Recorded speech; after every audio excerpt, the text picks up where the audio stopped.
Itsy Bitsy Radio pentru copii și părinți isteți te invită la Meditații pentru părinți.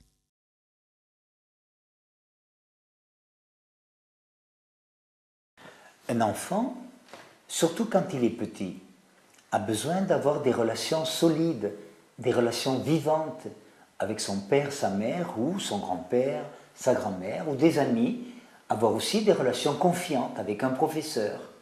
Et j'en ai déjà parlé, une relation est vivante quand on sait demander, quand on sait donner, quand on sait recevoir, mais aussi quand on sait refuser, quand on sait dire non. Quand c'est qu'on peut refuser?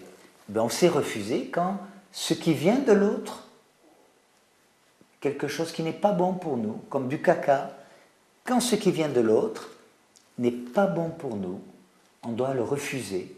On ne doit pas dire non, c'est pas bon pour moi. Par exemple, une petite fille, elle rencontre un monsieur qu'elle ne connaît pas, et ce monsieur peut-être peut essayer de toucher son corps, donc ce qui vient de ce monsieur n'est pas bon pour elle, eh bien cette petite fille, elle peut apprendre à refuser. Non, votre geste ce n'est pas bon pour moi.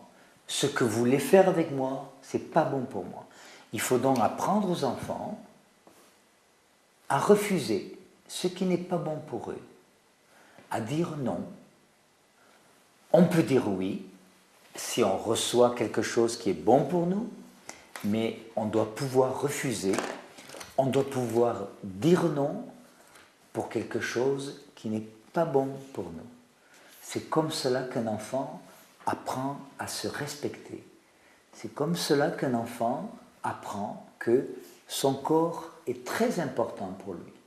Il ne faut pas donner le droit à n'importe qui de le toucher ou de lui faire mal. Demander, donner, recevoir, mais aussi apprendre à refuser. Voilà.